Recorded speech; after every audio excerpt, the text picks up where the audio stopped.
ഇപ്പോൾ വരുന്ന സുപ്രധാനമായിട്ടുള്ള വിവരങ്ങൾ അനുസരിച്ച് OIC രാജ്യങ്ങൾ, അതായത് 66 മുസ്ലിം രാഷ്ട്രങ്ങളുടെ കൂട്ടായ്മയാണ് ഈ OIC രാജ്യങ്ങൾ എന്ന് പറയുന്നത്.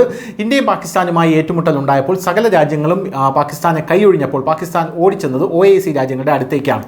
ഈ പാകിസ്ഥാനെ സംബന്ധിച്ച് പറയുകയാണെങ്കിൽ പാകിസ്ഥാനെ അമേരിക്ക കൈയൊഴിഞ്ഞു, റഷ്യ കൈയൊഴിഞ്ഞു, യൂറോപ്യൻ രാജ്യങ്ങളിലേക്ക് പിന്നെ പോവുകയേ വേണ്ടായിരുന്നു. ആകെ പാകിസ്ഥാൻ്റെ കൂടെ ഉണ്ടായിരുന്നത് ചൈനയും തുർക്കിയും മാത്രമായിരുന്നു. തിരിച്ചടി ഇന്ത്യ തുടങ്ങിയപ്പോൾ ചൈനയാണെങ്കിൽ ഉൾവലിയുകയും ചെയ്തു. ഈ ഒരു സാഹചര്യത്തിലാണ് OIC രാജ്യങ്ങളുടെ പിന്തുണ പാകിസ്ഥാൻ തേടിയത്. OIC രാജ്യങ്ങൾ പാകിസ്ഥാനെ പിന്തുണയ്ക്കുമെന്നാണ് കരുതിയിരുന്നതെങ്കിലും ലോകത്തിലെ ഏറ്റവും വലിയ മുസ്ലിം രാജ്യം ഉൾപ്പെടുന്ന OIC രാജ്യത്തിലെ ഏറ്റവും വലിയ മുസ്ലിം രാജ്യം ഉൾപ്പെടെ ഇപ്പോൾ പാകിസ്ഥാനെ ആട്ടി ഓടിച്ചിരിക്കുന്നു എന്ന സുപ്രധാനമായിട്ടുള്ള റിപ്പോർട്ടുകളാണ് പുറത്തു വരുന്നത്. 3 മുസ്ലിം രാജ്യങ്ങൾ പ്രധാനമായിട്ടും, അതിലൊന്ന് ഇന്തോനേഷ്യയാണ്. ലോകത്തിലെ തന്നെ ഏറ്റവും വലിയ മുസ്ലിം രാജ്യമാണ് ഇന്തോനേഷ്യ പാകിസ്ഥാനെ ആട്ടി ഓടിച്ചിരിക്കുന്നു. ഈജിപ്റ്റ് പാകിസ്ഥാനെ ആട്ടി ഓടിച്ചിരിക്കുന്നു. GCC രാജ്യങ്ങളിലെ ഏറ്റവും സുപ്രധാന രാജ്യമായിട്ടുള്ള ബഹ്റിൻ പാകിസ്ഥാനെ ആട്ടി ഓടിച്ചിരിക്കുന്നു എന്ന റിപ്പോർട്ടാണ് വരുന്നത്.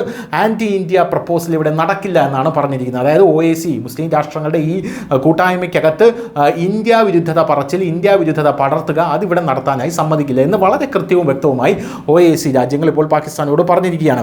ഈ ഓർഗനൈസേഷൻ ഓഫ് ഇസ്ലാമിക് കോർപ്പറേഷനകത്ത് ഇന്ത്യ നടത്തിയ സംയുക്തമായിട്ടുള്ള ഒരു നയതന്ത്ര വിജയമാണ് എന്നാണ് ഇപ്പോൾ ഇതിനെ വിലയിരുത്തപ്പെടുന്നത്. Indonesia, Egypt, Bahrain foiled Pakistan efforts to corner India among Muslim countries എന്നുള്ളതാണ് ഇതിൽ സുപ്രധാനമായിട്ടുള്ള നീക്കം. അതായത് ഇന്തോനേഷ്യയും ബഹ്റിനും ഈജിപ്റ്റും എല്ലാം ഇന്ത്യയുടെ നല്ല സുഹൃത്തുക്കളാണ്. ഈ 66 മുസ്ലിം രാഷ്ട്രങ്ങളെ തെറ്റിദ്ധരിപ്പിച്ചുകൊണ്ട് ഇന്ത്യക്കെതിരെ തിരിച്ചുവിടാനുള്ള, അല്ലെങ്കിൽ ഭാരതത്തിൻ്റെ മണ്ണിനെതിരെ ഈ മുസ്ലിം രാജ്യങ്ങളെ തിരിച്ചുവിടാനുള്ള ഈ പാകിസ്ഥാൻ്റെ ശ്രമം ഈ 3 രാജ്യങ്ങൾ ഒരുമിച്ച് ചേർന്നാണ് തകർത്തത് എന്നാണ് ഇപ്പോൾ വരുന്ന റിപ്പോർട്ടുകളെല്ലാം തന്നെ സൂചിപ്പിക്കുന്നത്. ഇതിൽ ഇന്തോനേഷ്യയാണ് ഏറ്റവും പ്രധാനപ്പെട്ട പങ്ക് വഹിച്ചത്. ഇന്തോനേഷ്യയെക്കുറിച്ച് നമുക്കറിയാം, ഇന്തോനേഷ്യയുമായിട്ട് ഇന്ത്യക്ക് വളരെ കാലമായിട്ടുള്ള ബന്ധമുണ്ട്. ഇന്തോനേഷ്യ പാകിസ്ഥാനിൽ പാകിസ്ഥാൻ കശ്മീരിൽ ഉന്നയിക്കുന്ന വിഷയങ്ങളെല്ലാം എതിർക്കുകയും ഇന്ത്യ കശ്മീരിൻ്റെ മുന്നിലേക്ക് വയ്ക്കുന്ന പല കാര്യങ്ങളെയും സപ്പോർട്ട് ചെയ്യുന്ന ഒരു രാജ്യം കൂടിയാണ് ഇന്തോനേഷ്യ എന്ന് പറയുന്നത്. ആ ഒരു സാഹചര്യത്തിൽ ഇന്തോനേഷ്യ വളരെ വലിയ ഇന്ത്യയുടെ ഒരു സുഹൃത്ത് രാജ്യമാണ് എന്ന് തന്നെ നമുക്ക് പറയേണ്ടി വരും. ഇങ്ങനെ പോകുന്ന ഒരു സമയത്ത് ഇന്തോനേഷ്യയിൽ നിന്നാണ് നമ്മൾ ഏറ്റവും കൂടുതൽ പാം ഓയിൽ മേടിച്ചിരുന്നത് എന്നുള്ളത് വേറൊരു റിപ്പോർട്ട് പുറത്തു വന്നിട്ടുണ്ടായിരുന്നു.